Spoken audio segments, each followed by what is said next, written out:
morning and welcome to MetrixMedia. This morning we're joined by Craig Rispin, a business futurist for FutureTrends. Craig is a well-known personality on the lecture circuit and also a keynote speaker. We're absolutely thrilled and delighted to have Craig with us here this morning to talk about marketing trends and how the future of your marketing department and your client's marketing department might look like. Thanks for joining us this morning, Craig. Well, thank you. Very interested to hear what your thoughts are on marketing and how you think that those changes are going to come about. Well, there's a big shift in business generally, and that's affecting marketing, of course. The big shift in business generally is there's massive changes in people in their organization, there's massive changes in their customers that they're dealing with, and there's massive changes in technology. And everybody's known about these changes with people and technology and business. And now it's impacting the people that serve them, the marketing firms. And I think in many cases what I'm finding as I go around talking to lots and lots of organizations is that they tend to be, the clients, in many cases ahead of the firms that are serving them. They've had lots of changes in their business and they're dealing with those changes. And many times the companies that are serving them, marketing and advertising firms, are actually following behind them, not leading them. And that's been a big, big change. I mean, they hire advertising and marketing firms to be thought leaders, to give them new ideas. Why do you think that's happened? Because I recognise in the past that advertising agencies have been ahead. They've been the ones that have come to the marketing department with ideas or come to the client with ideas. Why do you think they're not doing that anymore? Well, I think that it's not that they're not coming to them with new ideas, it's that they don't really understand the massive changes that are going on within their clients. They think they understand, but even the clients themselves don't understand. As I go around and I speak to these organizations, they say, we're feeling these pressures, we're finding it harder and harder to market. Here's a perfect example. Companies, the clients, will say to me, the same thing we were doing a year ago or 2 years ago is not having the same effect as it did. We had this marketing plan, and it's this marketing plan that the more we do it, the less it works. It's this law of diminishing returns. And we used to have this model where if you had a good system, you could employ it over and over and over again and make money. And what's changed in the last few years is that you can't use that model anymore. You can't do the same thing and expect the same results. In fact, what you'll find is the more that you do it, the lower results that you'll actually have.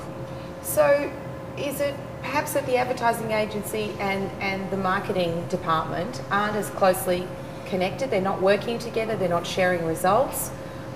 Why are they not understanding or being able to put forward ideas that are going to meet the success criteria of the marketing department? Well, I think this is the problem. They'll put an idea forward. The client will think, well, that's a new idea and we've got to try something that's worked before. So they compromise that new idea. They trim it back and they do something that's very similar to what they were doing before. It doesn't work because we know that what you do, we know, or most of us has experienced now, that if you keep on doing the same thing, you're getting less and less results. So the client makes the marketing firm compromise what their idea was, their original idea, and then they get a bad result. And the client thinks, well, it's just not working anymore. And then they'll go to somebody like you or another kind of consultant and they'll listen to the consultant even though they're a stranger?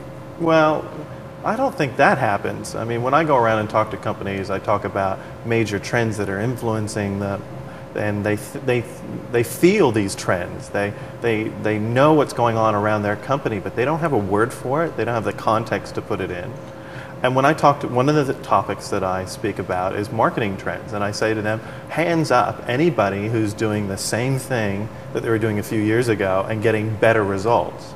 And I just spoke to 1,200 CEOs of the fastest growing companies all around Australia.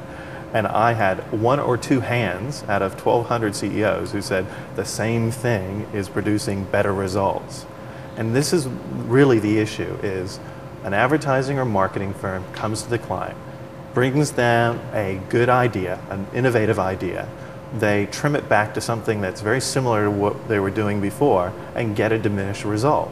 they blame it on the advertising or marketing firm when it was really because they didn't take the innovative idea in the first place. It was really their problem. So they blame it on the marketing firm and go looking for someone else because they're not getting the same results they were getting before. So here's a perfect example. So I talk about innovation in marketing in companies, and I say, how many of you have an innovative marketing department? And they put their hands up. Well, I think of, oh really? Do you think innovation in marketing is important? Oh, we think it's really important. So what's your program? Describe it to me.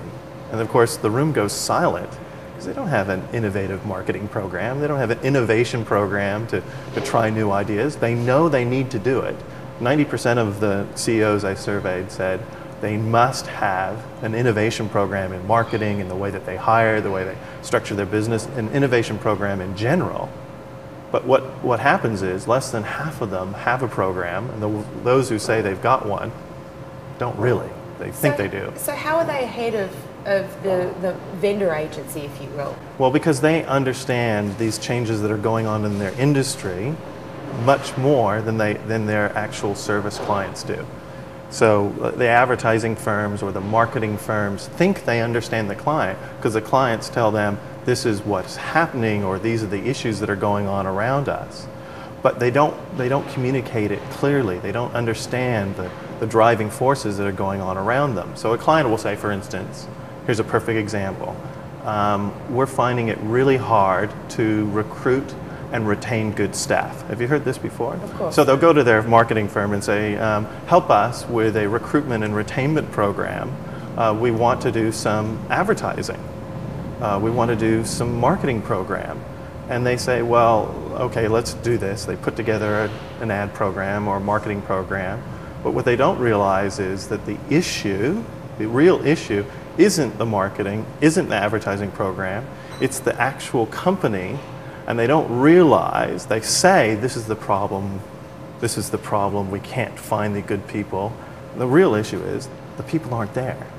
We have fewer people to fill those positions. And they think advertising and marketing is going to help it when it doesn't work.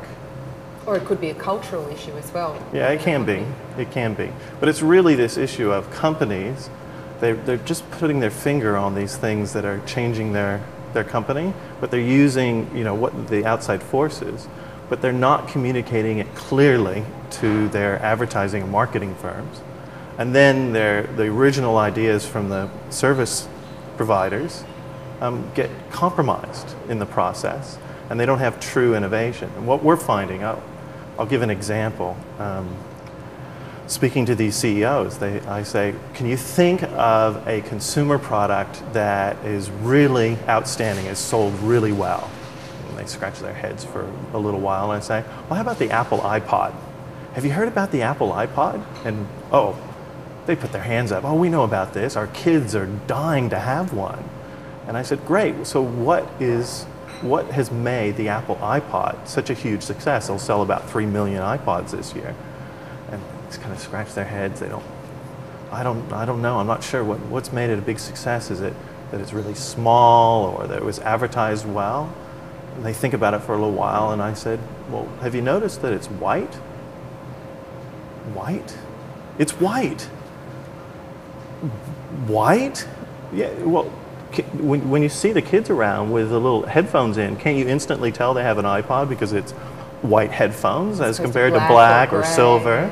And there are about 487 MP3 players out there, and there's one that has white headphones, the Apple iPod.